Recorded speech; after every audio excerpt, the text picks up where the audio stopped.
Hey, if you're a scuba diver and you've ever wondered how to use one of these, a compass, then you're going to want to stay tuned and watch this video.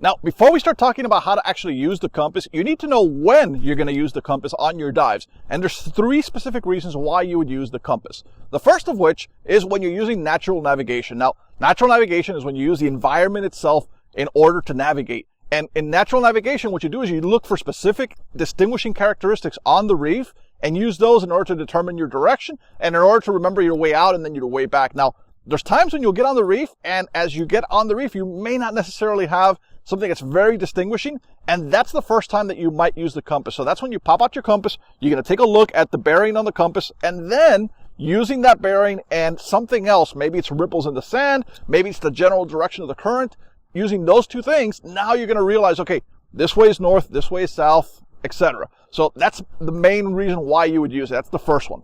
The second one is if you have a specific bearing that you have to follow. So this is maybe where you're going off of a beach, or perhaps you're on a reef and you know there's another part of the reef that you need to get to that's at a specific direction, or on a wreck. But the point is that you know where you need to go, you have a specific direction, and that's when you take the compass out again, get your heading, and go in that specific direction. And then the third reason, and this is probably the most important of all, because if everything fails and your navigation isn't going right, then you need to come up to the surface. You need to do a boat check. So you're going to, again, get a heading. You're going to figure out where the boat is at. And then using that heading, you'll descend back down underneath the water because it's much safer and easier to return underneath the water. And then using that heading, you're going to go back to the boat. So let's take a look at the parts of the compass so you understand how this works. Now, we're looking at the compass from the top. And the first thing that you need to know is about this red line that you see going top to bottom. That is called the Lubber Line, L-U-B-B-E-R. It sounds like lover, but it's called lubber. Anyways, what you're going to do is you're going to look at this line when you need to line up a particular heading. But you're actually not going to get your heading by looking at the compass from the top. The way you're going to do it is by holding the compass horizontally and looking through this little window that you see right here. So this is the window that you use in order to get your heading when you need to point it in a certain direction, and we'll do that in a moment. And then once you have that heading, you'll look at it from the top, and then you can use that lubber line in order to hold your direction as you swim in the direction that you need to go to. Now that you understand the main parts of the compass, let's go ahead and talk about how you're actually going to use the compass. The first thing that you need to understand is that the compass always has to be held horizontally. So you're going to need to hold it out in front of you. And if you're using one like I am right now that's handheld, basically what you're going to do is you want to hold it center line like this when you're taking your bearing, looking through the little window in order to find out what the degree of the heading is that you're going into. Now, if you're using one that's wrist mounted, I don't have one right now, but I have my watch, what you're going to do is you're going to hold it as such, and then you can take a look at the bearing through the window on the compass that you have on your wrist, and you can even point in the direction that you want to go to. But that's how you're going to get your bearing if it's on your wrist. So now let's go ahead and take a bearing. Now we're by the lake, so we're going to assume that the house that you see in front, and we're putting an arrow here so you can take a look at the house that we're going to use as a bearing, is where we want to swim to. So what we're going to do is we're going to hold the compass up in front of us, and we're going to look through the little window and try to figure out what our bearing is. And if you look through here, you're going to see that we have about 220 degrees, which is where we need to swim in, the direction that we need to swim in order to get to that house, or, you know, if we're imagining that we're going back to the boat itself.